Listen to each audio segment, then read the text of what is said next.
A1 Trading is doing a flash sale. Get an EDGEFINDER Pro for 20% off today. Click the link down below and get yours right now. The sale won't last forever, so now's your chance.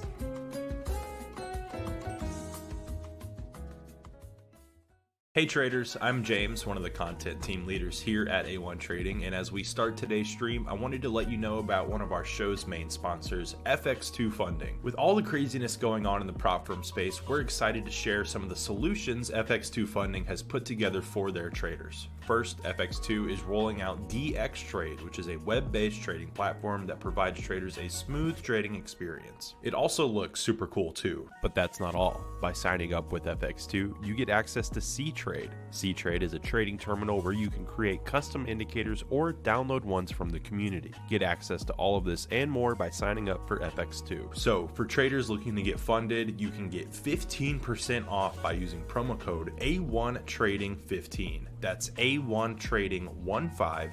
The link and promo code can also be found in the description. Now, onto the show. Hey guys, so my name is James. Let me just move my camera here. I'm standing in for a little bit here, maybe half an hour to an hour.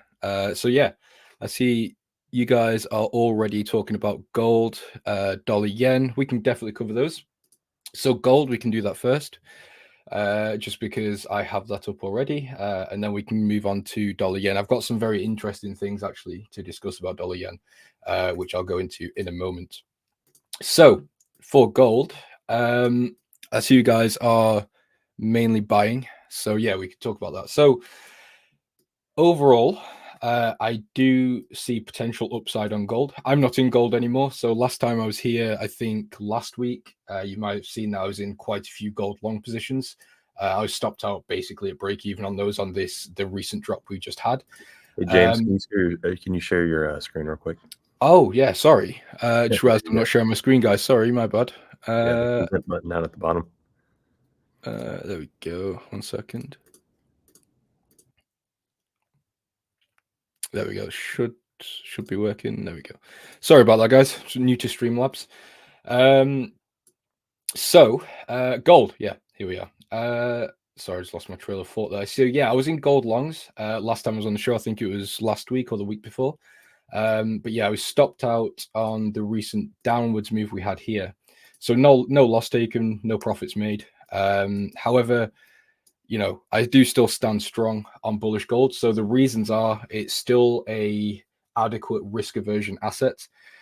So what that means is investors move to things like gold for safe havens to basically allocate their money there when there's uncertainty or there's certain aspects in economies they don't like.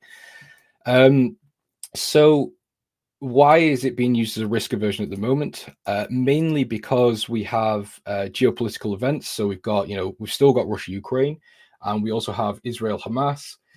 But, well, not more importantly, but also important to keep in mind is we've got the US elections coming up. And that could be tricky, especially with the things surrounding Donald Trump at the minute. There's lots of sort of uncertainty and certain people are worrying about that. So we are seeing a little bit of inflow into gold. So I don't see much reason that we couldn't see higher. The only problem is we are very, very high already on gold.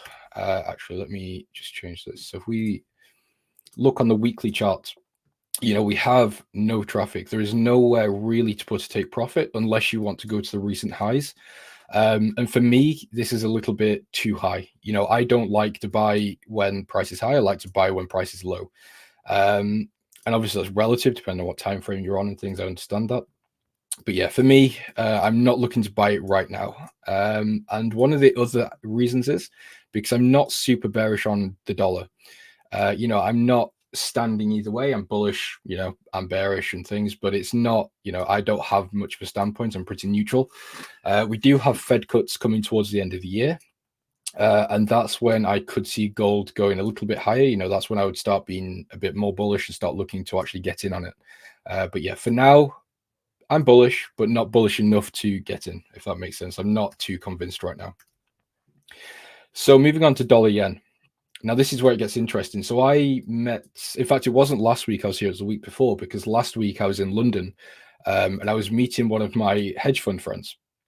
And he was telling me that word on the street is the dollar yen could actually start heading down towards the 135 level down here. And now this isn't, this isn't right now. I'm not telling you to go and sell dollar yen. The reason he's saying this is because we have, obviously, like I was just saying, we have the Fed cuts coming. That could see an outflow of carry trades or an unwinding of carry trades. And if you don't know what carry trades are, it's basically when you buy a certain currency against another one that has higher interest rates. So, for example, dollar yen, you'll get paid positive swaps because of the interest rates. And then if you sold dollar yen, you'll get negative swaps. Or maybe not dollar yen, sorry, that's a bad example. If you sold another currency with higher interest rates against the other one, you'll get negative swaps. I think I got that right off the top of my head. So yeah, dollar yen is, in my opinion, sort of a no-go zone at the moment. I wouldn't like to buy it, wouldn't like to sell it. Again, same thing with gold. We're at a very high price. And it's just, it's just not right at the moment for me. I mean, you can see the momentum has slowed down massively. So if we look in sort of the past where it's been rising up, you can see it's just non-stop bullish movement. We had a pullback, again, non-stop. But at the moment, we're kind of flat. And I think the reason that we're kind of flat on the yen pairs at the moment is because there's concerns about interventions. So you might know on dollar yen, the yen pairs, the sort of level that the MOF sent, that's the Ministry of Finance in Japan. It was sort of 150, then it's been 155, and now it appears it's 160, but there is no certainty. There's no rule book that says at 160 they'll intervene, or at 155 they're going to intervene.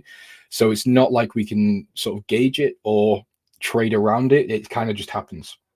So yeah, dollar yen is not something I would really touch, just because there's too much risk for not really enough reward. Again, like we were saying, gold, there's not really any targets unless you want to go ahead and target the previous high, but that's at 160. Again, then you're in for danger zone of intervention.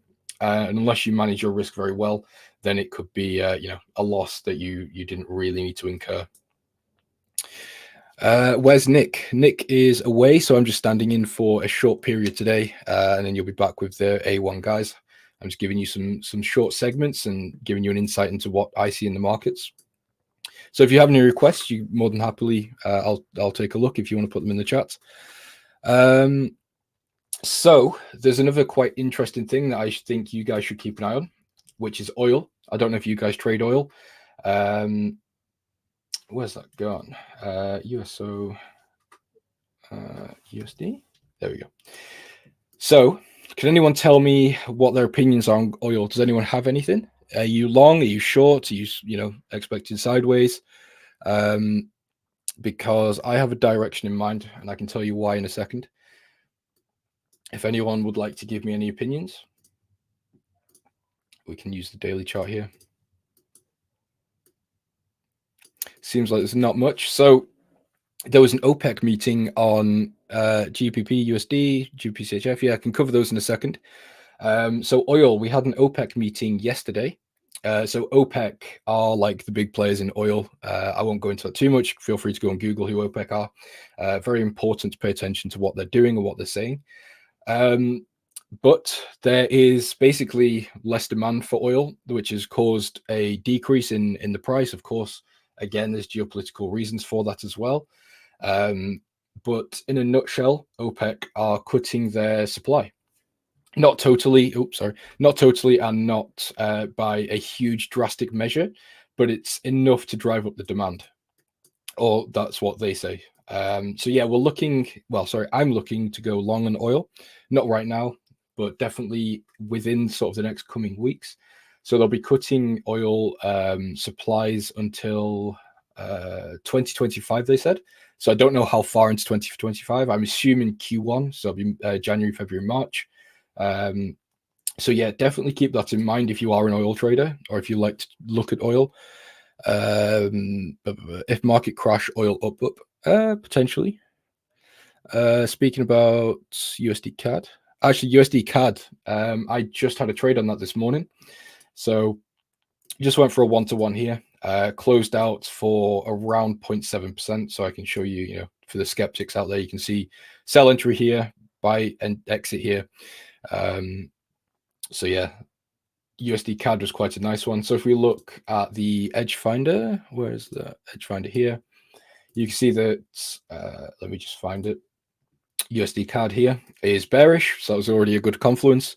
So it was a case of just checking EDGEFINDER, doing some basic technicals, and caught quite a nice scalp on USD CAD. It wasn't anything crazy, 0.7%. It's, to some, that's nothing, but to others, like me, I go for 1-to-1s, 1-to-2s. So it's quite a nice catch on the start of the month and start of the week. Can we see EDGEFINDER new numbers? I assume so. I'm going to assume that the A1 team don't mind me showing this. Sorry guys, I'm just reading the chat. Are we buying GBP/USD for the news? Brother, if you're buying things for news or selling things specifically for news, then it's a bit of a red flag to me, to be honest. So yeah, we can have a look at pound dollar.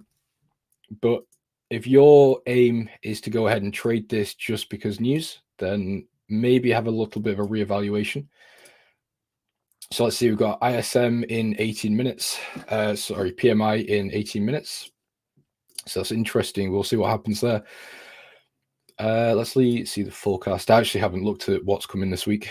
So prior is 49.2, forecast is 49.6. So slightly higher expected, but yeah, we'll see. With the cooling US numbers, I don't have too high hopes. So yeah, I think pound dollar for me is overall bullish. I did catch a buy on the euro dollar last week, but yeah, I'm again similar to gold. I'm just not too happy either way with dollar. I'm pretty neutral. And if we go here, look on the weekly time frame, we're creating lower highs and higher lows. And obviously this is the weekly time frame, so it's overall it's not a huge deal, but it's still something that you can take note of. So yeah, it's even if you're trading it on sort of the hourly time frame, it's like you've got support and resistance very, very close to each other. So unless you're if you're looking for a scalp, then maybe so you could sort of trade this range that we're seeing. But for me, I like to take primarily swing trades or intraday trades, so maybe 1 to 2 days up to maybe a week. So yeah, this is kind of no trading for me. If I just draw here, it's kind of just a big range here. There's nothing directionally based really. So regardless of economics, data, fundamentals, whatever else there is, I like to see a trend form first. So I won't even pay attention to pound dollar until we get a break, a retest, and then a higher high formed. Obviously the same for a downtrend. So I need to see momentum and I need to see direction in the market before entering, because a range is just, who likes ranges? I don't think anyone likes a range. What economic calendar? This is just the one built into TradingView. So if you open a new tab on TradingView, you can click economic calendar, and this will pop up for you. EUR USD, yeah, we can do that.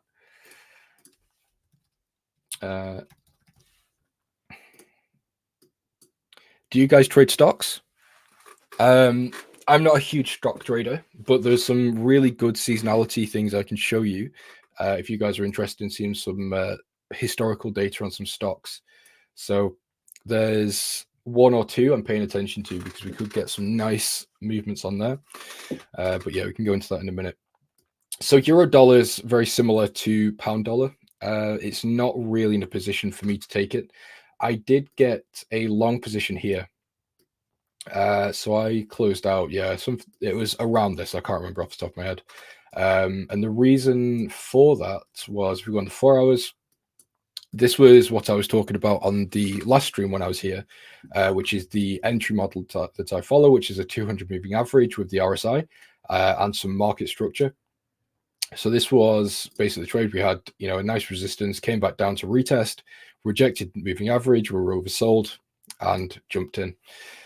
So yeah, that's that. So I'm happy to sort of scalp euro dollar, but I definitely wouldn't be going in for a long-term trade at the moment, just because it doesn't fit my personal rules. Although the data is in favor of euro dollar, So if we go and have a look here, oh, well, we're on euro dollar already.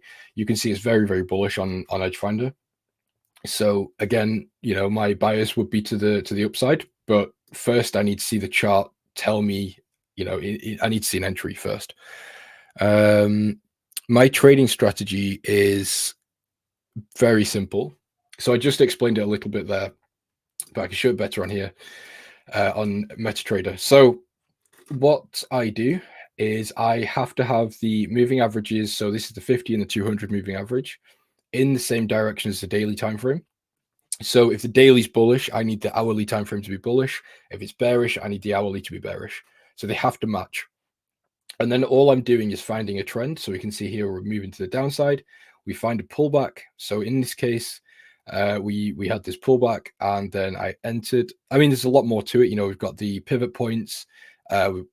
So for example, this pivot point here, which is the daily open, the statistics. So like if price opens below the pivot points, which we saw. So when markets opened on Sunday night, price opened below the pivot and then came back up. But when price opens below, it gives us a 65% chance that price will then close below that night. And the same as if it opens above. If it opens above the pivot, there's a 65% chance that we close above the pivot. So once we broke above the pivot, then I had another confluence in my way. Similar thing with R1, which is resistance 1. We're rejected here to the pip and came down. So there was a lot of different factors in play technical wise, but I'm not sure if you guys are too interested in that stuff. Same strategy as Samuel Leach. Yes and no. It's very similar. I did watch Samuel Leach back in the day. Can you analyze EUR/AUD, EUR/Yen? Sentiments page on EDGEFINDER for down gold. Okay, I'll pull up the sentiments page and I'll get back to the charts and cover what you guys want. Wait, which sentiment do you want? Do you want COTS or what? I assume you mean COTS, so here you go.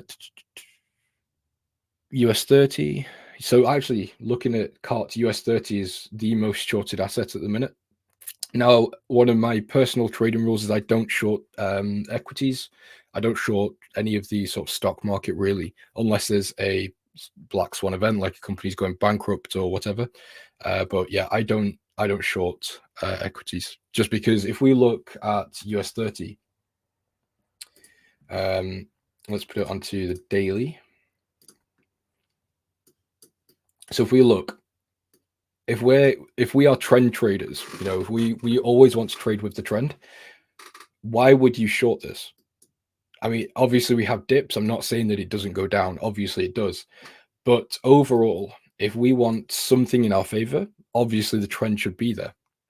And to me, I always follow the trend. And the trend on the equities tends to be the majority of the time bullish.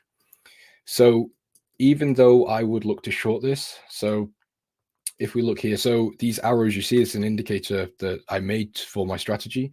You can see it was triggered here, but I didn't take it because it doesn't work with what I trade. So yeah, but yeah, sorry, I didn't actually get to an outlook on this. So I am looking to short US 30. Sorry, I'm looking to long US 30, but not right now. So if you were going in for a short position, depending on your trading style, obviously, this would be what I'd look for. So I think, obviously, this isn't financial advice. I'm not trying to tell you guys what to do. So please take everything I say with a pinch of salt. But if I was to enter now, it would be something like this. So it would be just trading back down to these previous lows, stop above the high and the 200, and just let it ride. But yeah, that's it really. But yeah, so if we are looking for long positions, my criteria essentially is waiting for some sort of support to be hit and then waiting for a trend to change to the upside. However, I don't really see that coming anytime soon. I think we do still have downwards movement to come. So whether it's to this first support level or this second support level, I'm not sure. I can't tell you that. But yeah, in between these sort of support levels is where I would be interested in going long. But before that, it's no interest to me. What's your take on gold? We just covered gold, but I'll go back to gold after I've covered some of the other things. USD CAD, just covered that one as well, but I can pull that up. So I was short on USD CAD, got out for a little bit of profit. Oil, again, we just covered oil. So oil is actually the main thing that I'm watching at the moment. I'll cover it one last time. So with oil, if you guys trade oil or you're regular oil traders, I would hope that you know about OPEC and you knew that they had a meeting yesterday in which OPEC said they're going to start cutting their supply because there's not enough demand, so there's low demand, and the supply the supply is meeting demand with no problems, which is causing price to start dropping a little bit. Obviously, that's in confluence with the geopolitical events. So, yeah, with OPEC stabilizing markets due to low demand, high inflation rates, and increased production, they're cutting the supply a little bit. So we could expect a higher oil over the next sort of 6 to 12 months potentially. Devin, thank you. I appreciate those nice words. Even Canada is expecting rate cuts. Yeah, I completely agree. Canada is expecting rate cuts. So it's very, very likely they will cut rates. However, it's not 100% certain. So that's why this trade was such a short-term trade, because I don't want to hold it. Because again, like I said at the start, I'm quite neutral on the dollar at the moment. And with the BOC potentially cutting rates, so it looks very likely they'll cut rates. It's not something I would sit in because it's more than likely going to be a bullish market. So technically it lined up, and EDGEFINDER lined up. So it was a nice little short to take.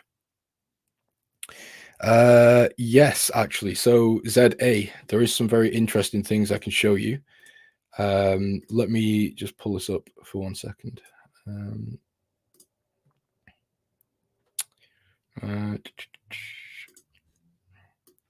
So this is Season AX.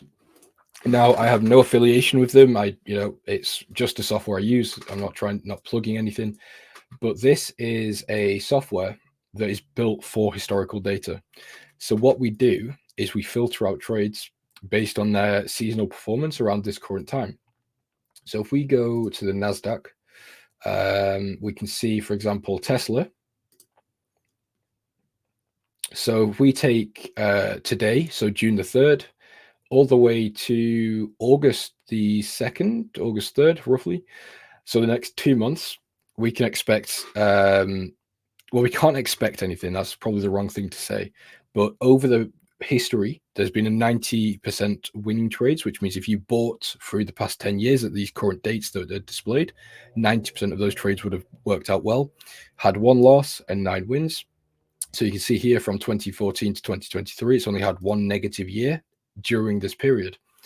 So I am, like I said earlier, I'm not a stocks guy. I will be fully honest about that. I don't really do anything with stocks, but I do quite like paying attention to the seasonality. I find it quite interesting. So if we pull up this is the watch list. So VRSK, for example. So you can see I've got this space marked out here. So if we take a look at VRSK, and I know EDGEFINDER has seasonality built in as well. So if you already have EDGEFINDER, you don't really need this. But yeah, you can see here we've got, again, 90% winning trades if we bought for the past 10 years. So obviously 2014 was a loser, but the past 9 years have been very positive. So if you bought, hypothetically, of course, not financial advice, but if you bought here and held it through to, when was this, 26? Oh, sorry, to the start of August, there's a high chance you would be in a profitable trade. Yeah, oil is actually looking quite bearish at the minute, but that's fine. Nice tool. Yeah. NAS 100. Sorry, guys, I'm missing a few of your requests. If I don't acknowledge what you've said, just feel free to put it again. I might have missed it. So seasonality is an interesting one. So it's not something I would base a trade around on its own. But let me show you wheat. So I'm looking for a potential short on wheat. and I can show you why in a second. So as you can see, actually, I'll put this on the daily. As you can see, we've got quite a nice chart here. We've got a really nice resistance on the daily. And then if we look here, so if we went short on the, when is this? The 8th of June. So in a couple of days through to the 11th of September, there's again only a 10% chance that you win. And that's if you bought the market. So if you bought the market over the past 10 years, you would have only won 10%. So obviously we're looking to sell. That means we've got a 90% chance, or we've had 90% chance. So for things like wheat, it's obviously very sort of weather dependent. So the weather can affect the supply, which can then drive up demand. So I need to do more research on this. I've not really looked into it at all, other than the seasonality and some technicals. So this trade isn't backed up fully yet. So I obviously don't go and copy this and don't set buy limits or sell limits. But yeah, it's good for confirmations. So if you see a big trend like this and you see then a daily if you see a big bearish movement like this on seasonality, and then you see the daily trend turn bearish at maybe a nice key level on the weekly, why not take a short? You could go, very small risk and test the waters. But of course, it's better to have full understanding and, full economic backup before trying to short. Euro dollar. I am long euro dollar. Shall I follow the trend on US 30? Helix, I'm not here to tell you what to do, my friend. I'm not saying that to be mean. So when you're trading, the worst thing that can happen is someone tells you to do something, you do it and it doesn't work, and then you're kind of lost. So if I tell you now to follow the trend and don't take the sell position, or to don't take the sell position and only look for buy positions, it might not work for you and you might end up with losses. And then you will go away and think that what I've told you is wrong, or it doesn't work, or I can't do it, or whatever, or you'll start doubting yourself. It's not a good thing. So what I would urge you to do is to test it. So go back on US 30 and try following the trends, try counter trend trading, just test everything and see what works out for you the best, because your trade management skills will be very different to mine. Your patience might be different to mine. Your targets will be different. So I don't want to give you a idea on buying and selling directly. I'd rather tell you what I think and what I might do, and you can make the best judgment. Nick, come back. I'm sure Nick will be back very soon. Am I boring you guys? I'm sorry. I know I'm yapping a little bit. Euro yen. So we can get back to the charts now. My bad. Euro yen. So I was looking for a long on euro yen, but it's been invalidated. So I was looking to go long on this bullish candle here. However, I actually wasn't at my desk when this formed, so that was kind of a blessing in disguise, really. So overall, maybe I've given you guys the wrong perception here. I've been very pessimistic and very risk averse, which was probably the wrong thing to do. However, I am a very conservative trader. I don't like to take risks unnecessarily. And I think that's human nature. We don't ISM in 2 minutes. 1 minute. Yeah, good reminder. Thank you. It's not a case of I'm happy to go all guns blazing, take 1% risk here, one there, one there, and one there. I'd rather wait and find a really good trade and take maybe 2% risk on that good one. And that's just the way I do it. Because if I end up with 20 trades for the month, it's a lot more difficult to manage, and it's a lot more difficult to go back through and work out where are my weak points, where are the strong points, all that type of thing. So yeah, anyway, back to the point again, sorry. I would be quite happy to buy this, but not right now.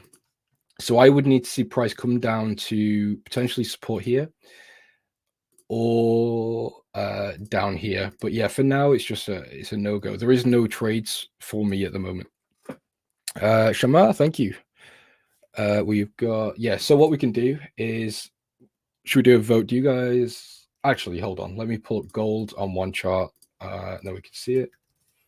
Let's do gold here. Let me separate these. We'll go down to the 15. Let me get rid of that.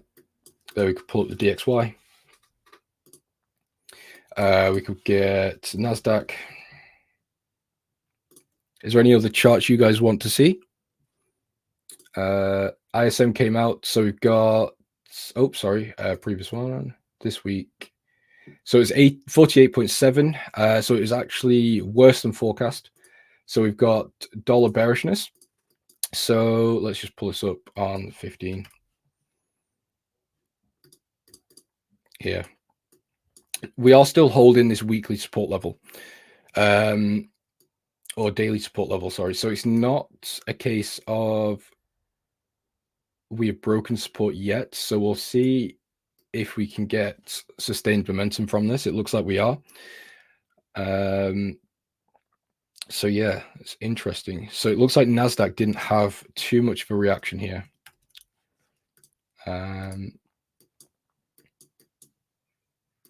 Yeah, okay. Are you guys in any trades? G? See, I'm not really a news person. It's never something that is a part of my trading. If news comes, it comes. If I'm stopped out, I'm stopped out. The way I see news is worst case, we lose 1 or 2%. Best case, we make 3 or 4%, maybe 1%. Who knows? Yeah, ISM, PMI, bullish gold, correct. Yeah, it seems like the negative release compared to the forecast. So we can see here we got 48.7. Forecasted was 49.6. So yeah, negative for gold. Negative for the dollar. Good for gold. Shorting oil, nice. I bet you've made some good money shorting oil actually. Let's see where that is now. Yeah. Crazy. So yeah, I'm looking for us to come down to sort of one of these support levels, and then I might start considering to go long, but we'll see. So it looks like the dollar's not really doing much, to be honest. I mean, it obviously depends if what type of trades you're in, but for me, this is a very small move. What's that, like 16 pips? So yeah, it's not groundbreaking, and to be honest, I don't really think this is going to change much. So yeah, I'm very neutral. Again, it is what it is. Part of the market, so we move on. You like my analysis? Thank you, Vexer. I appreciate that. You can follow me anywhere. I've got a YouTube channel. I've got Twitter. I've got Instagram. You can just type in my name, so it's Forex James. Type that in anywhere, you'll find me. Good morning, West Coast. Duro. Can't see you from here. Currently in gold since this morning. Entry was at 23.17. Let's see. Let's pull up gold on here. Seems like you guys are primarily gold favored. Let's do the H1. So let me just mark up where your trade was. So I've lost it. Oh no, I haven't. 23.17. Wow, really nice entry actually. I assume you caught the double wick down here. Nice catch, brother. Good job. Did I look at gold already? Yeah, unfortunately I have. This is the problem. I can cover something and then new people join and want the same things covering. Yes, I am a day trader and swing trader. I don't limit myself too much. I stay away from scalping.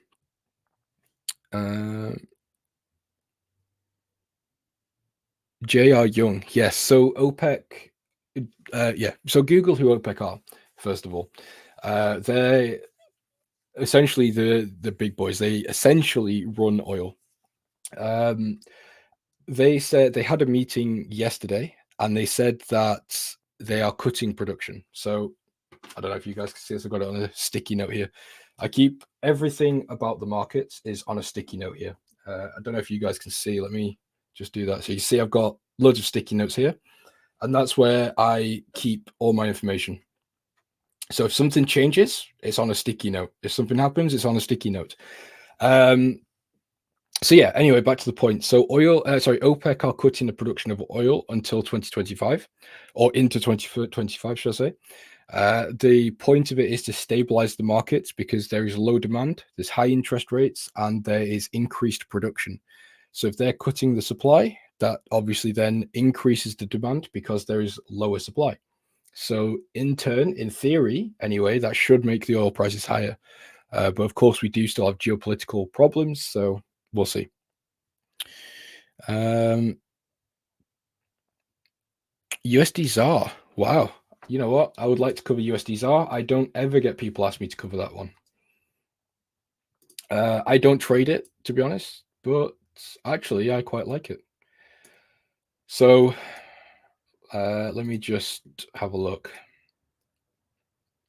I really like USD ZAR. Actually, I actually never look at this pair. However, I'm depending on what EDGEFINDER says, I might have to take a long position. So let's see what EDGEFINDER says. I've lost it. Give me 1 second.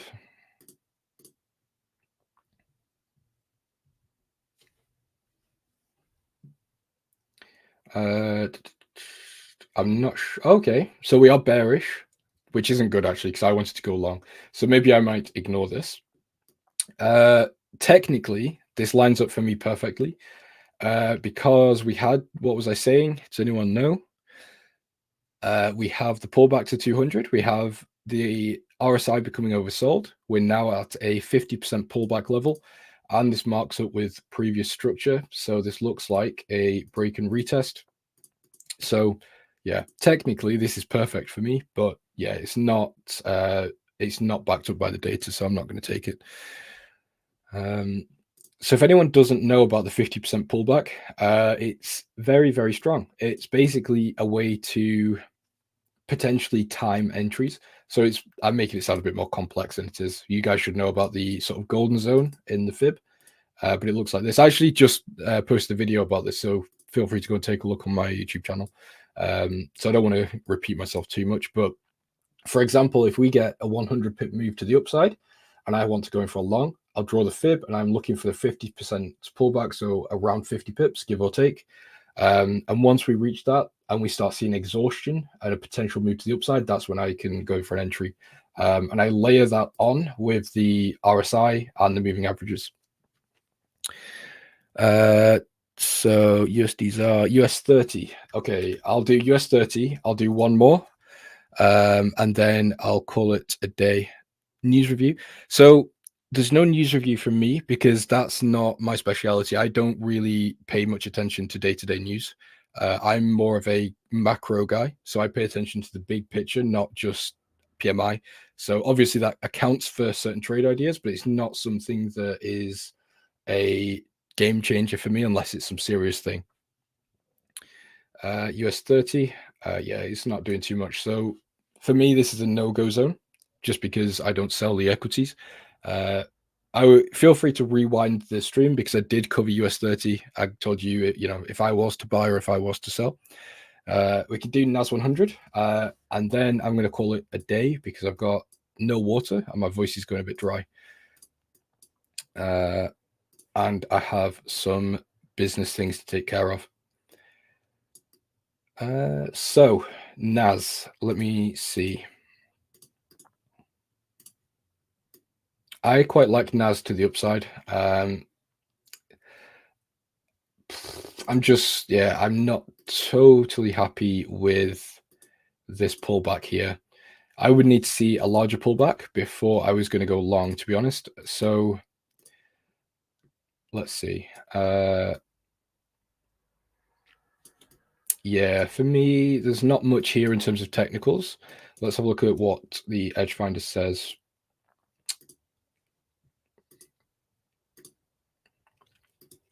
So it's bearish, well, neutral, but shifting on the bearish side. USD CH, tell you what, I'll do one more. I'll do USD CHF and then we'll call it a day. Sorry, I missed that one. Now I went straight to NAS. So COTS is short, retail is long, seasonality is bullish. It seems flat. So this wouldn't be anything for me really. I would be looking to go long when we get a slightly lower price. So USD CHF.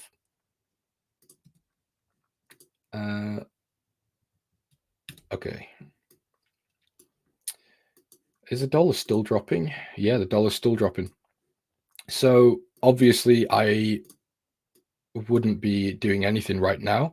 So a general rule to follow is if you guys do trade sessions or you trade sort of around news, wait 30 minutes before news and 30 minutes after news. So give yourself sort of an hour to an hour and a half of window.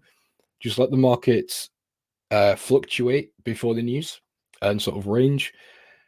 Then after the news, let the markets settle, digest it, and then I would come back to the markets, because trading news can be very, very tricky, especially if you're not, if your appetite for risk isn't quite there. So actually looks pretty good here. So it's a case of if we can hold below this support, that would be quite nice. Let's see. EDGEFINDER is very bearish, actually. Gold, wrong one.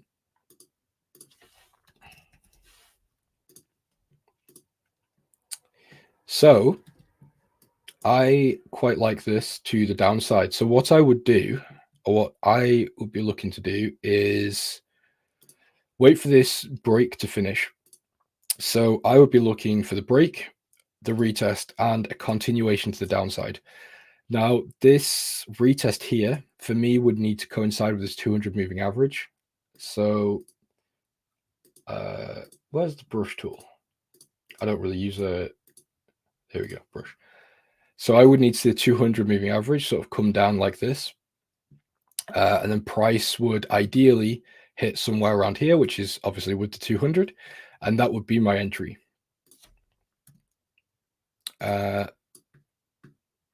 So yeah, I think that's it. And the reason I'm happy to go short on this, and I was saying that I'm pretty neutral on the dollar, is because the SNB, which is the Swiss National Bank, cut rates. So we're talking about rate cuts. So yeah, it looks like a no-brainer really to go short on USD CHF, but it's now just a case of when do we get in, because obviously we've had news, so now isn't the best time. It's a case of, yeah, let's wait for the market to digest news, and then we could potentially look for some entries. So I am here tomorrow and Thursday. So maybe tomorrow, once the market's digested news and we've got a new day, because Monday's always a bit tricky anyway. We get people taking profits and opening new positions, so it can be a bit messy. Same as Friday, really. A lot of taking profits on Fridays from larger participants. So yeah, anyway, sorry, my point is we can come back tomorrow and there might be some more valid trades that we can take a look at. PMI, no problem at all. Oil looks good. Anyway, guys, I'm going to shoot off. I appreciate you all joining me. Thank you very much. It's great to talk to you guys. Hopefully, I'll see you guys tomorrow if I haven't bored you too much. All right, thanks, James. And yeah, guys, as James said, he's going to be on tomorrow, and so you'll see him again. I've been putting his website in the chat, so go make sure to check out Elite Traders. He's got a lot of cool stuff over there. He's got a Discord group community. There's educational tools on that. So yeah, and also I've been putting your YouTube link out there. So thank you very much. All you gotta do is click on that. I've done half the work for everybody, so all you gotta do is click the link. So thank you very much, James. We'll see you tomorrow. Thanks a lot. Talk to you guys tomorrow. All right, see you then. All right, guys. Now we're gonna take the show over to it's just me in the corner with a train. We're gonna take the show over to Frank and the other James, the A1 James. First, I want to let you know that we are doing a flash sale on the EDGEFINDER, 20% off right now. In fact, my past self can talk to you about it for a half second while we get James and Frank ready to go. So here we go. I'm going to run this. Here we go. A1 Trading is doing a flash sale. Get an EDGEFINDER Pro for 20% off today. Click the link down below and get yours right now. The sale won't last forever, so now's your chance.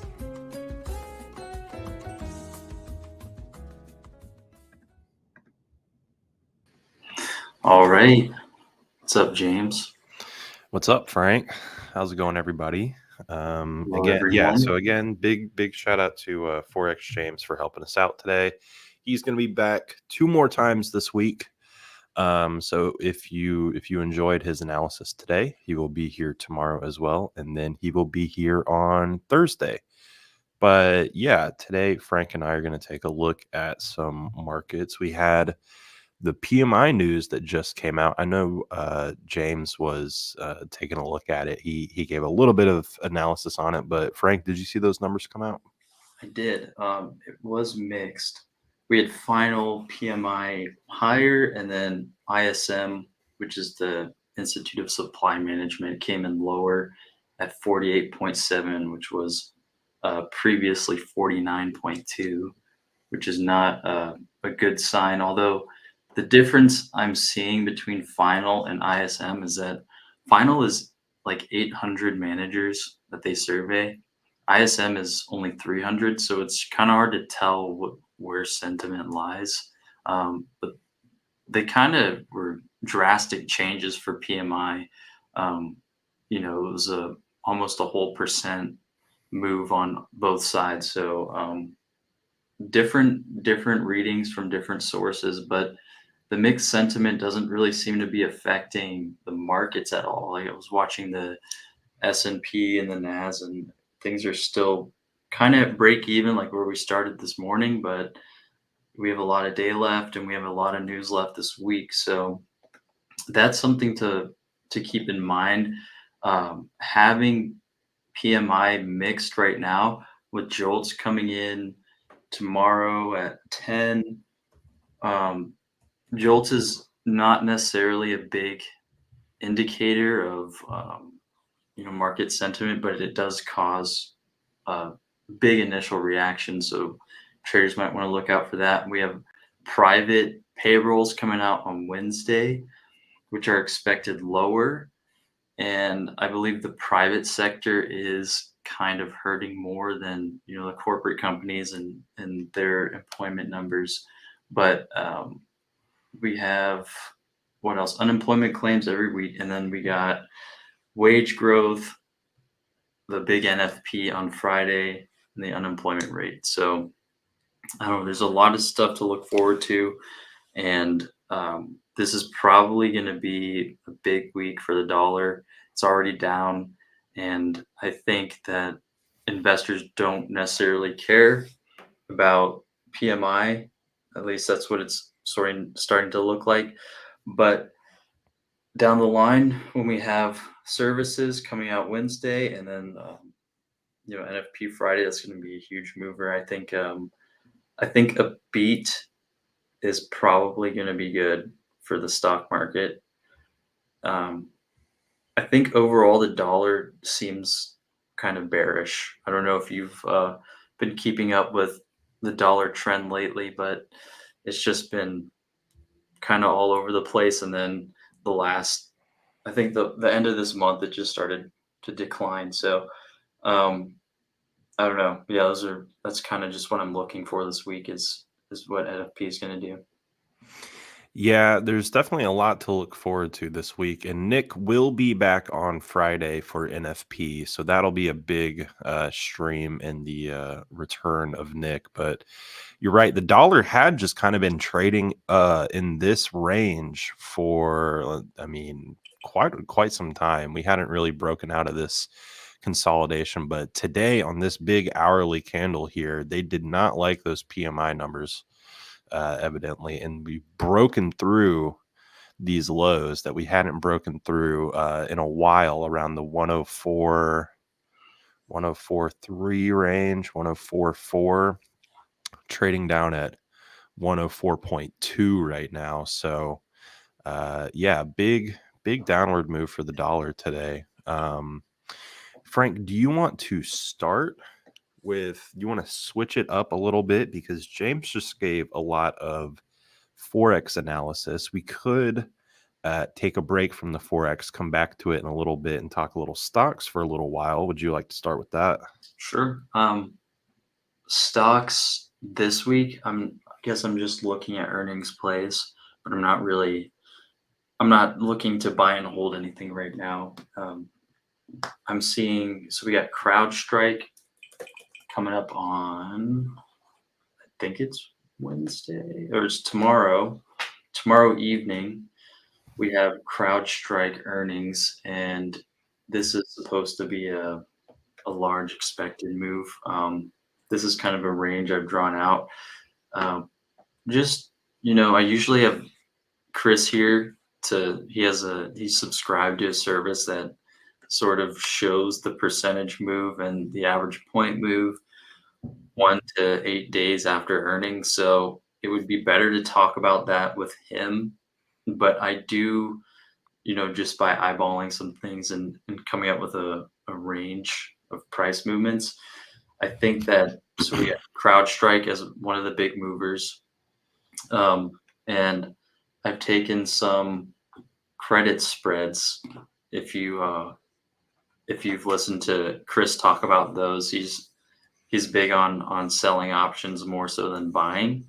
But when there's heavy, when there's low premium right now that's in the market, you kind of bet on volatility. So these credit spreads are designed to sort of move. They're supposed to decline in value so you can collect that premium.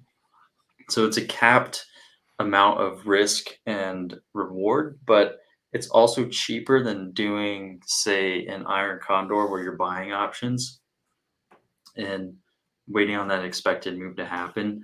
So it is cheaper, although the risk is assignment, and that's something to look out for, because if you have say you're trading under 25K or say 50K too, owning something like CrowdStrike, like 100 shares of that, is not going to be good for your margin. So you're going to have to liquidate that. But yeah, the upside is it's cheap. But we have CrowdStrike this week. It's moving down. We have what else? We have Lululemon. Yeah, so we're still earnings season feels like it's forever. And I know that we've already had a lot of the big names already had their earnings, but taking a little bit of a look ahead, I've actually got this pulled up here. Let me see. I'm going to share this instead. Yeah. So CrowdStrike is number one on the list tomorrow. I had to look up what CrowdStrike was. I wasn't sure what it was, but it says that it's a cybersecurity company. So a lot of big money to be made there. You got stuff like Bath and Body Works tomorrow, but let's see. Wednesday is Lululemon. Any other big like tech companies or anything like that? Not that I'm seeing right off the top here. The J.M. Smucker company, though, is on Thursday. So if you're a big peanut butter and jelly fan, that's going to be a big day for you. Coca-Cola Euro Pacific Partners. Interesting. So yeah, still a ton of earnings to come. No huge names kind of pop off the jump off the page to me, but there is a select few that seem like they will be big movers, and that the reason why I'm pointing out CrowdStrike is because that's cybersecurity. So the AI trade is going to be big. It's been big this whole earnings season just because of what we saw earlier in the year, like with NVIDIA and SMCI and just all those AI companies. CrowdStrike's going to be one of those players. So what it's got to do is really blow out earnings to sort of justify that move. And if there's any sort of disappointment, it's probably not going to be good for the stock. On top of that, I don't really know the reason why for this, but retail has been going off this earnings season. So Lululemon is also kind of priced for a heavy move. And other than that, we have smaller companies. I don't necessarily think they could move heavily, but I don't know if it's going to be impacted by what's happened already this year in the market. So I'm thinking AI, retail are just big movers in this year for trading. So I was looking at the chat here. Lee James, live stream regular, asks where the cowboy hats are. Normally we do have props, at least to start the I have a start sword. the new I theme, still have a but sword here. with Nick gone, yeah, we still got our pirate sword. We need some cowboy hats. Alex Martinez asked what was going on with GameStop, and I thought that he was talking about the move that happened a couple weeks ago. But Frank, did you see what happened to GameStop today? No, Look at I this. do now. Yeah, I have no idea. I don't keep up with it. Another little gap higher for GameStop. Not nearly as much as this guy here, but a gap higher nonetheless. It closed on Friday at about $23 and then opened up today all the way up at 40. Sold off pretty heavily since then. The only thing I can think of that would make GameStop move like this is Roaring Kitty, because he caused this move with his return to Twitter a couple weeks ago after being MIA for about 2.5 years. And today, randomly, a gap higher. So I'm curious if we check. You're right. He did. I guess he tweeted returned something? and said something. Let's see. Oh, yep. I just opened it right here.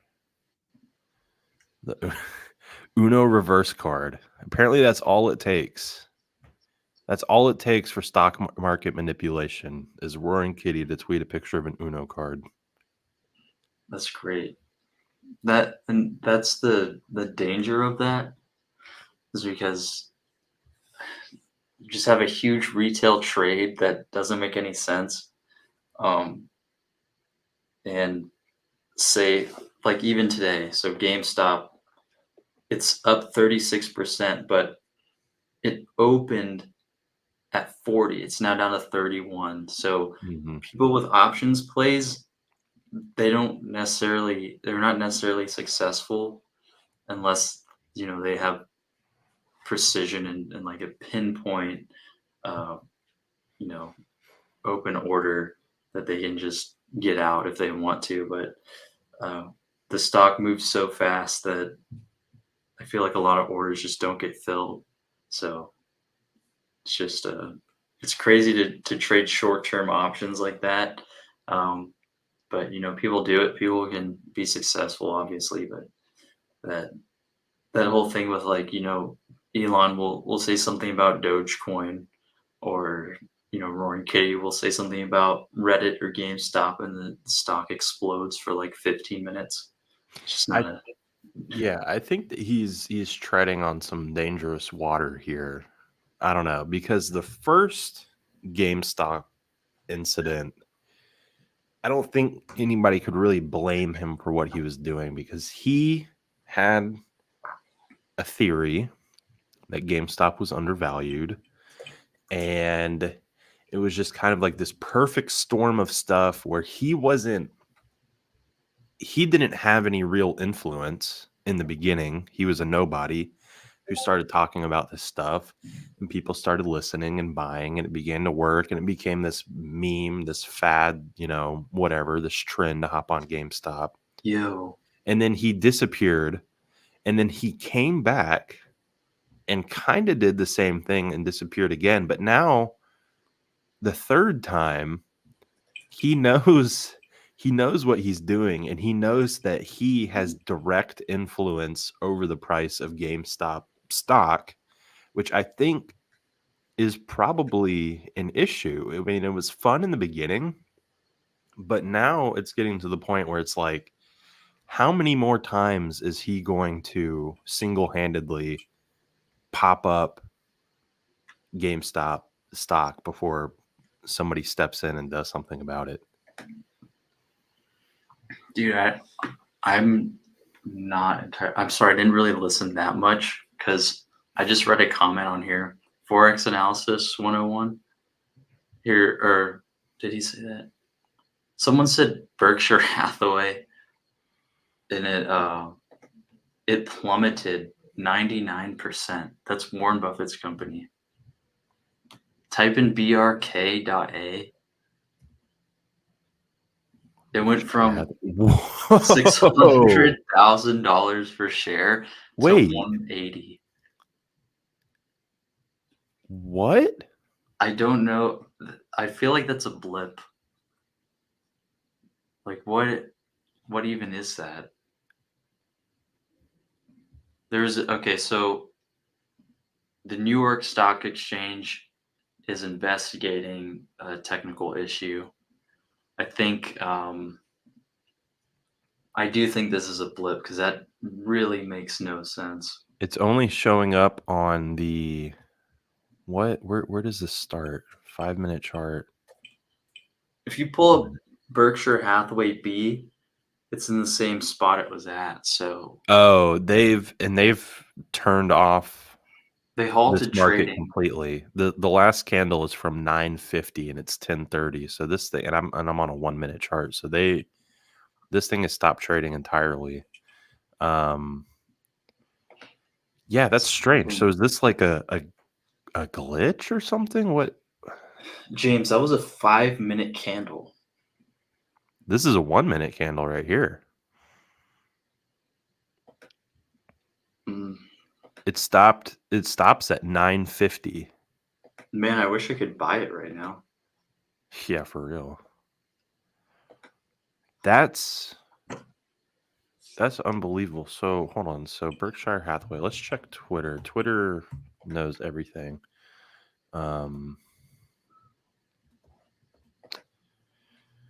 Let's see.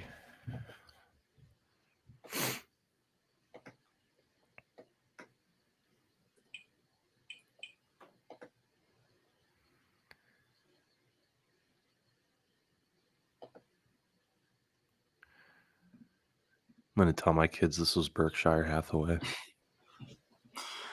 Barrick Gold Corp is another one. This is risky. I probably shouldn't be just sharing random stuff on Twitter without vetting it first, because you never know what might pop up on Twitter.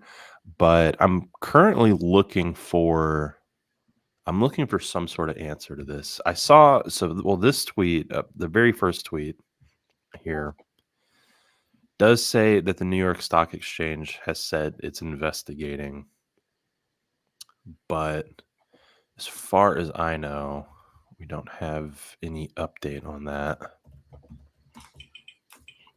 I'm not really sure what would cause that other than a technical issue. Yeah, I mean, surely this is some sort of glitch, but the problem that they're about to run into is everyone that bought, sold, whatever immediately when they saw that there was an issue.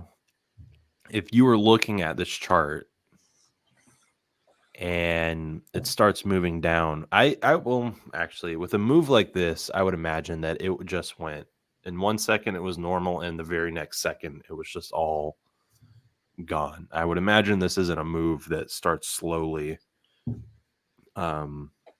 moving down and would cause people to panic. But if people were buying, selling, moving stuff in the however long it took for the stock exchange to step in, this could cause a real problem for people's money and Berkshire Hathaway. I'm still looking for some sort of answer to this, but The markets are, well, I guess they're starting to move down now, but that move had like no impact. So I don't know. That is very weird to see. But so we can go through it's this. Probably going to get fixed. Because that really makes no sense. Probably be up at 600K again. CNBC posted this about 20 minutes ago. It was updated 2 minutes ago. It does say that this was a technical issue at the New York Stock Exchange. They said at 10:11 that it was investigating a technical issue related to the limit up and limit down bands. Let's see, is there an update? This is breaking news. Please check back for updates. Well, that's what I'm doing. I don't see any updates. All right, interesting. Wow. Wouldn't that be something if we were just on stream and out of nowhere Berkshire Hathaway went bankrupt and Warren Buffett just was like losing his mind? I don't know if he would crying care right this. now. He's I think probably he would, laughing right? right now. Yeah, he's probably he might think this is hilarious. No, because it's just a, I don't know what you call it, but every now and then, I don't know why the lights just turn on. Every now and then, like something like this happens in a stock or in the market. Like there's like a flash crash one year where things fell. He cashed out. he sold all his stock. He sold all his shares. He shorted himself. Could you imagine if he actually had a position size that big that he could sell all of his shares and cause a move like that? I mean, that wouldn't even make sense. But I feel like he's in some ways obligated to like keep like, I mean, that's the company right there. Unless he just wanted to sell everything. I don't think that's even a possibility, but yeah, kind of weird stuff. All right, let's shift just a little bit. Let's check out the top setups page here on the Edge Finder. We can go through the Edge Finder a little bit, guys. Right now, the Edge Finder this week only is 20% off.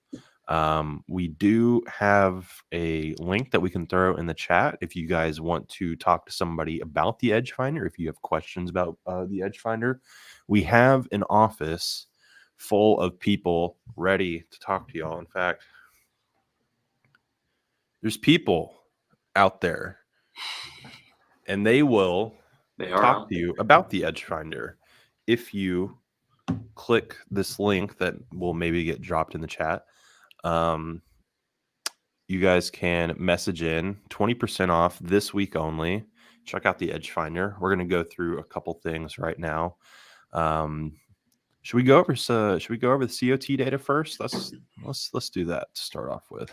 Sure. Let's take a look at COT data. Latest weekly filing. This is my favorite feature of the Edge Finder because I think COT data in and of itself is such a useful feature because smart money traders are a lot smarter than I am when it comes to these things. Not that you should just blindly trust what COT daters say, but they usually have a pretty good idea of what's going on. And so getting to compare last week's data to this week's data to see how their positions have shifted week by week, I think is a really useful thing. For example, pound here, we can see that it had a net change percentage of 7.5%.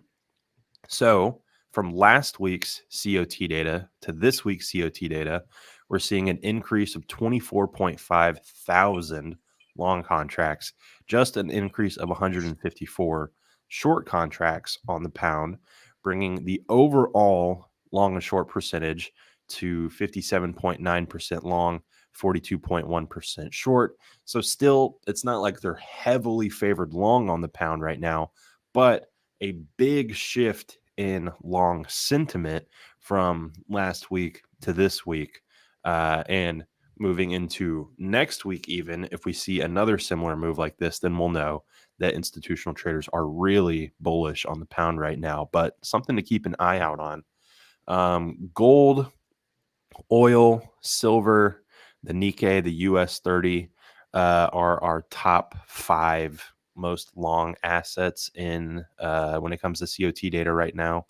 No currencies in the top 5, but institutional traders have been long gold for a while. That hasn't changed. In fact, right here, we can see that the latest weekly COT filing shows that gold is actually our number 2 biggest change of the week, up 4.2%. They didn't add any long contracts, which is interesting, but they got rid of more short contracts than they did long contracts. So that actually helped the bullish case for gold, closing off over 20,000 short contracts here, still sitting at 85% long on gold. Institutional traders are. But the euro, the pound, and the dollar, in that order, euro, pound, dollar, are the top 3 most bullish currencies from COT traders, although none of them are really favored all that long. The euro only at 59.23% long here in the Edge Finder, which technically isn't even enough to give it a score in the Edge Finder. We've got to cross that magic 60% threshold. We want to make sure that it's clearly and obviously trending one way or the other before we score something in the Edge Finder. So 59% won't do it. I like to, whenever I'm talking about that 60% number, I always say clear and obvious, because that's when they're reviewing a flag in the NFL, you need a clear and obvious data or information to overturn the call.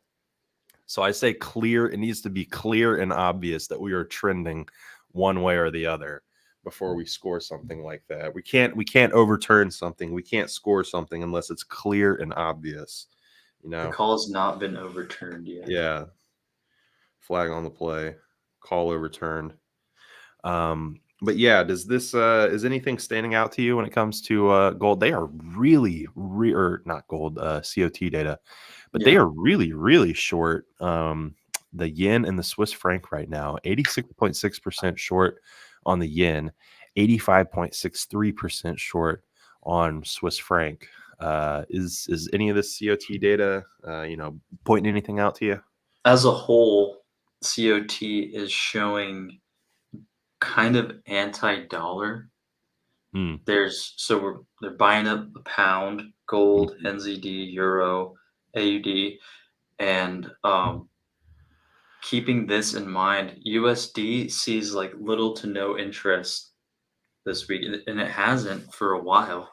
I think the overall story of the dollar is that it's just weaker now, and I think it's because interest rates are not going higher according to Powell, and economic data has not been that great either. So where's the safe haven? It's not in the dollar. You clearly tell that it's not in Berkshire Hathaway, I can tell you that.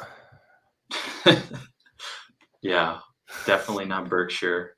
Not after Warren Buffett sold all his shares. But it's in gold and might be in oil, but these are the assets getting bought right now. On top of that, we have big sells on the NAS and the US 30. S&P is mixed, but seeing 2 of the 3 major indices in the US stock market being sold by over 3% on a week is pretty big. And I think what we're seeing is sort of a lean towards, it's not really risk on or off, because they're kind of getting away. Smart money's moving away from the stock market, but they're investing more money into currencies like the pound, Kiwi, Aussie dollar, just because they believe it's going to be less weak than the dollar. And that's kind of crazy to think about, because the dollar's not expected to cut rates until after all these other currencies. So there's a lot of sentiment shifts. I'm just thinking that, because the S&P and the other indices are at basically all-time highs again, how much further can it go with the data we're seeing? and with the data we're going to see, I guess. Yeah, and two, so this is the S&P right here. Pretty close to all-time highs. Nas, same thing, pretty close to all-time highs, and then US 30, round that out with the Dow here. A little bit further off all-time highs, but still, looks fairly bullish. To your point about the dollar not being a safe haven, I kind of want to go back to what I was saying earlier, because I think that this is what you're saying kind of falls in line with what I was saying earlier, with the breaking of this range right here, right? Yeah. Because we were trading in here for a while, and we kind of broke through that. And if we can break through this low here, this could be the start of a big downtrend for the dollar. I mean, it's already in a downtrend. Looking at it on the 4-hour chart, I think that people were anticipating rate cuts. Everyone was excited for rate cuts, but as more data comes out and as these weeks move along, inflation, everything, rate cuts, it's becoming increasingly obvious that what everyone was expecting is clearly not going to happen in terms of rate cuts. It's getting to the point where, if the inflation, if the CPI data comes out even worse, if inflation is still a problem in these next upcoming months, we just may not even get a rate cut this year. Is let me see. I'm gonna pull up Forex Factory. When is the next CPI report? We do have NFP on Friday, but when do we have our next big? So Might be the CPI week is going to be next Wednesday, June 12th. Is our next CPI report. And if we see inflation tick higher, nothing, I don't think anything too crazy will happen yet, but we're already in June. So if inflation ticks higher this month and then potentially even next month or September, I don't see a realistic situation where the Fed thinks that they can cut rates with raising inflation over halfway through the year. Yeah, I mean, we're 6 months in, and there's been no sign of progression towards that 2% goal. So if we're at this point in the middle of the year, say we even start to see progression towards the end of the year, that's really not going to be enough to justify a rate cut. And I've got the 2-year yield pulled up as well. I think yields are capped. This might be the highest it's going to be, um, just because interest rates aren't going to move, or at least probably won't move, is what the expectations are. And if we continue to see higher inflation, then the market started fearing of a rate hike. But I think if we just keep seeing higher inflation, um, we're just going to stay at 5.5%. I don't think Powell, I think, is comfortable with staying there for however long it takes. And until inflation hits 2%, or I guess is at the rate of decline that's suggesting 2%, is when I guess he'll start to look at cutting. But right now, um, it's still stubborn, and things aren't really moving, and it's hurting smaller businesses, and the consumer sentiment is lower. We saw mixed PMI data. NFP has been weaker. So I just think that regardless, rates are not going to move, and they're kind of capped here, and that's dollar strength. Dollar's not really going to get stronger from here. Even with better economic figures, it's not going to work on the dollar. And, you know, higher inflation, usually good for the dollar. not this time, just because higher inflation and worse economic output is a stagflation issue. So that's pretty bad for the dollar as well. So people are moving to I mean, we've seen the stock market move higher. We're looking at gold's run this year. It's kind of in a consolidation point right now, but I just think we're not trying to trade dollar strength is not the move this year. So Yeah, no, I would agree with that 100%. It's definitely been a difficult year for the dollar. If we head back into the Edge Finder here, take a look at retail positioning really quickly. I'll start with the dollar pairs. Even retail is shorting the dollar, which is normally dollar, euro, pound, those are things that people like to buy. I think the general positioning on buying and selling for retail traders as a whole is, I think people like to buy more than they like to sell. I know personally I like to buy more than I like to sell. I'm always looking to buy. I don't like to, look for sells. But in this case, we have $4 pairs that retail is actually short on: Aussie dollar, euro dollar, pound dollar, and New Zealand dollar. And I would imagine that with all this dollar weakness, all 4 of those, or at least euro dollar and pound dollar for sure, would be trading higher. I'm pulling that up right now. Yep, I got it on the 4-hour chart here. Nice strong green candle for euro dollar to start the day here. Nice little trend. Let's see. retail just likes to go the other way. If something runs up, they like to short it. Something comes down, they like to buy it. So short term, retail's not a good indicator to watch. No, but in this case, betting against the dollar right now.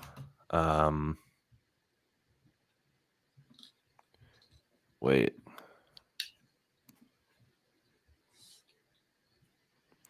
You know what? I had that totally.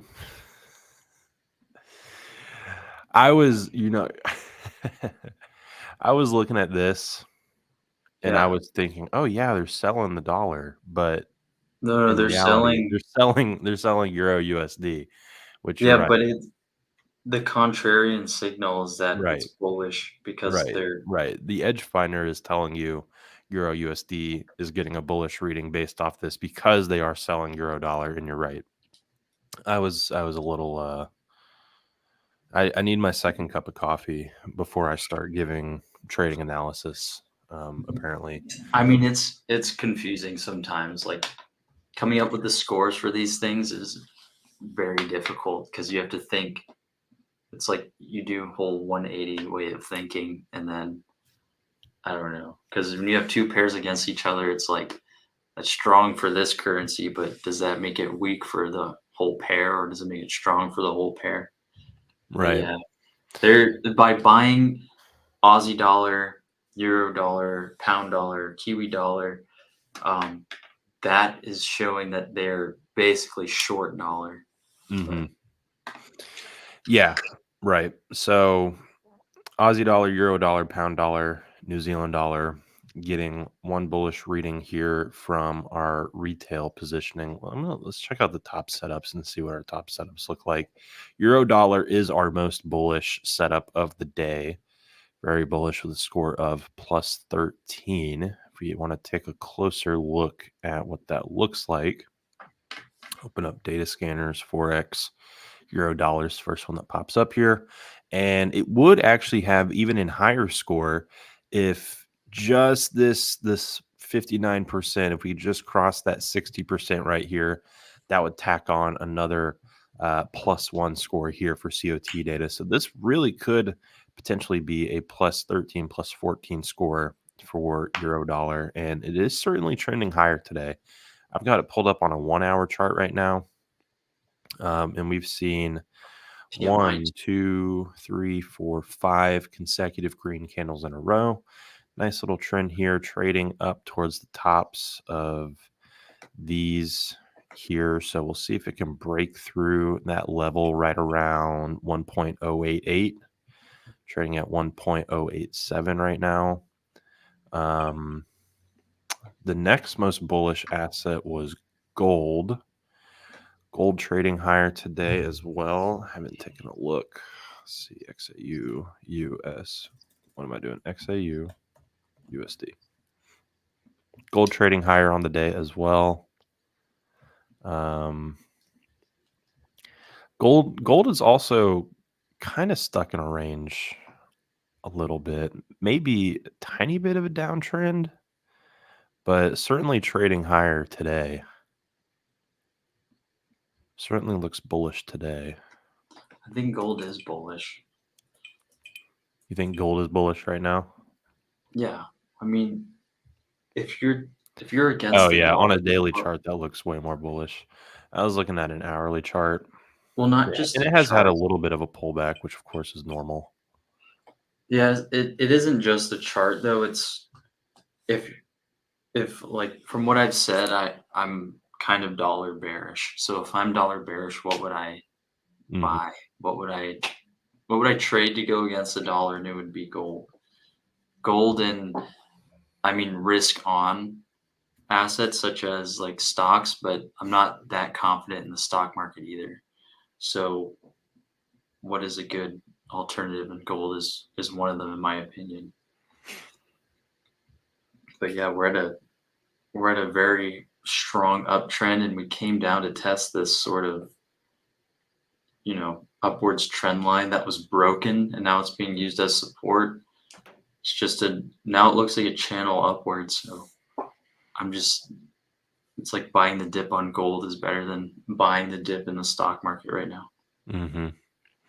Yeah, I think I would agree with that. What other top setups we have? Euro pound, pound dollar, euro, Aussie. The EDGEFINDER is giving a bullish reading on bonds right now, at least the 10-year bond.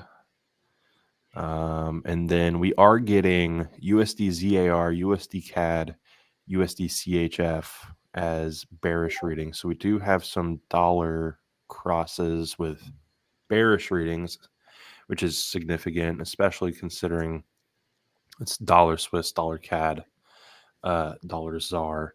The COT is also really, really short Swiss franc. So if they're kind of mixed dollar but short Swiss franc, curious to see what that looks like. Oh yeah, so let's see. This has been falling off over the last couple days. This is a daily chart. It's down pretty big today, but it was down really big on Thursday last week. So USD CHF had been trading higher for a little bit. It looked fairly strong for a long time, but it looks like that's starting to collapse because we've broken through this level of support here. And there's really not much to it until you get all the way back down here. So pretty bullish looking, or excuse me, bearish looking for USD CHF in my opinion.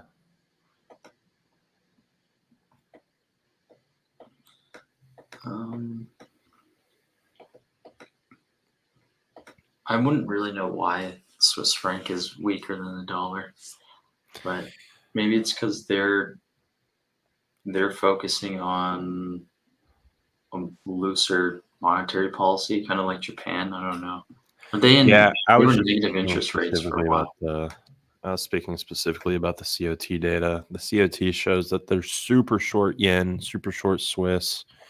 If we take a look at, if we go and break it down a little bit further, USD CHF, we can take a look at some more of the fundamental numbers and see maybe why.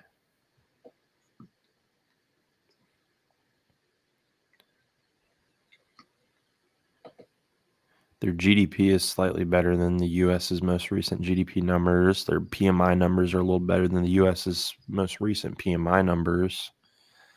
Retail sales.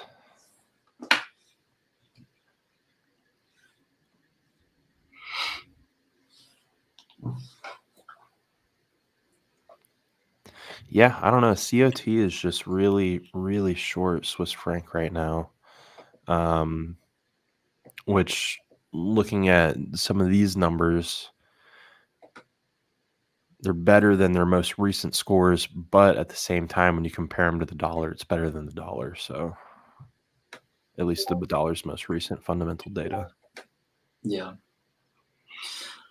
Yeah, just dollar weakness overall, and anything weaker than the dollar is very bad news. So I think that's just the overall message for today, is that the dollar is not strong. And Dollar's not strong. the S&P or the stock market, Warren Buffett's got some stuff he needs to figure out. Roaring Kitty is back. Roaring Kitty needs to stop tweeting. But do you think that's it? Is there anything else we need to talk about? I'll say one more time that the EDGEFINDER right now is 20% off for this week only. So if you have questions about it, if you want to talk to somebody about it, we can drop a link so that you can talk to one of our team members here inside of the office. We have real people ready to answer your questions about the EDGEFINDER. So go check that out. 20% off this week only. It really is a super useful trading tool. You can see just how many tabs of useful information for both swing traders and day traders. I mean, there's fundamental stuff in here. There's technical stuff in here. I mean, it looks at trends. It looks at seasonality. It looks at all of these different metrics up here. We have our sentiment data, technical data, economic data, super useful tool for trading. If you want to check it out, it's 20% off this week. And yeah, other than that, I think we're probably good to close out the stream. Any last words before we say goodbye to the people, Frank? I guess thanks for sticking with us for this long and going through the markets with us. This week we had two guest streams last week on Thursday and Friday, or was it just Friday? I forget what day Nick actually left. He left Wednesday. So yeah, Thursday and Friday. And then Monday, Tuesday, Wednesday, Thursday this week are more guest streams. And Nick will be back for NFP on Friday. But yeah, appreciate you guys hanging out with us today. Tomorrow is James again. So if you guys stuck around and watched the beginning of the stream, and you liked what Forex James had to say, he will be back again tomorrow. And then we got Kenzo tomorrow too. Everybody loves Kenzo. He will be with us tomorrow. So Forex James and Kenzo tomorrow. Looking forward to that. Thank you guys for hanging out with us today, and we will see you all tomorrow. Thanks, y'all. Thanks for tuning in to today's A1 Trading Show. Make sure to subscribe and to turn on post notifications so you don't miss the next one. Also, we're looking for more guests to come on the show. If you're comfortable being on camera, have trading experience, and you're looking to grow your audience exposure, we'd love to have you on. In the live stream chat and description below, we'll drop a link to apply to be a live stream guest and join in on the conversation. We hope to have you on soon. That's all for today. Trade safe, and we'll see you next time. Yeehaw!